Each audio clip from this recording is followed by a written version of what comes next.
Spectacle, tenue extravagante, vitesse. Une chose est sûre, les filles du roller derby n'ont peur de rien. Sur leurs patins à roulettes, le contact est souvent violent, les chutes très fréquentes.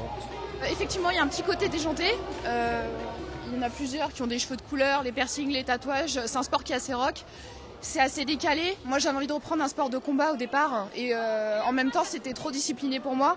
Là, il y a de la musique, il y a de la plaisir de la glisse, il y a le plaisir de se mettre des coups aussi. Et puis après, on va boire une bière avec les copines. Des tribunes, cela pourrait ressembler à une énorme mêlée. Pourtant, la règle du jeu est très simple. La jammeuse dotée d'une étoile sur le casque doit marquer des points en dépassant les bloqueuses de l'équipe adverse, prête à tout pour la faire chuter. Le roller derby, c'est aussi l'occasion idéale d'oublier, à la mode américaine, les complexes et le quotidien. Pour les filles, le défouloir, c'est super important. C'est un sport de filles, avant tout. Donc elles ont besoin de s'exprimer voilà, sur le track, sur la piste. Et puis après, quand elles rentrent, elles s'occupent de leur petite famille. On a beaucoup de mères de famille.